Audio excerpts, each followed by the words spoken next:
നമ്മുടെ രാജ്യത്തെ സുരക്ഷ ഭീഷണിയിലാണ് എന്നാണ് ഇപ്പോൾ വിദഗ്ധർ പറയുന്നത്. ഇന്ത്യയുടെ തദ്ദേശീയ നാവിഗേഷൻ സംവിധാനമായിട്ടുള്ള നാവിക് NAVIC സങ്കീർണമായ സാങ്കേതിക വെല്ലുവിളികൾ നേരിടുന്നു എന്നുള്ളതാണ് പ്രധാനപ്പെട്ട റിപ്പോർട്ട്. ഉപഗ്രഹത്തിലെ അറ്റോമിക് ക്ലോക്കുകൾ പ്രവർത്തനം നിലച്ചത് കാരണം ഈ സംവിധാനം പൂർണ്ണമായി പ്രവർത്തനക്ഷമമല്ല എന്ന് വിദഗ്ധർ ഇപ്പോൾ ചൂണ്ടിക്കാട്ടുകയാണ്.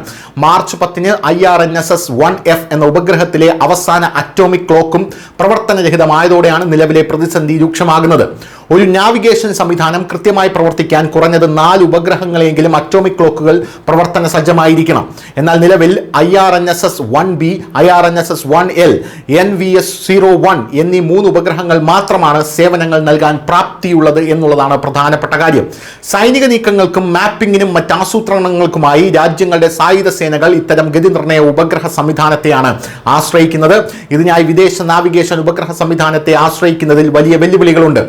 1999 കാർഗിൽ യുദ്ധസമയത്ത് അമേരിക്ക GPS വിവരങ്ങൾ നൽകാൻ വിസമ്മതിച്ച പശ്ചാത്തലത്തിലാണ് ഇന്ത്യ സ്വന്തമായി ഒരു നാവിഗേഷൻ സംവിധാനം വികസിപ്പിക്കാനുള്ള തീരുമാനമെടുത്തത്. അങ്ങനെയാണ് നാവിക് വരുന്നത്.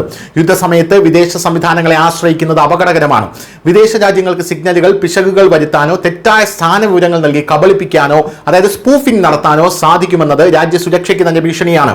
സാധാരണക്കാർക്കുള്ള സിഗ്നലിനേക്കാൾ 10 ഇരട്ടി കൃത്യതയുള്ള നാവിക്കിലെ പ്രത്യേക സിഗ്നലുകളാണ് സൈനിക ആവശ്യങ്ങൾക്കായി ഉപയോഗിക്കുന്നത്.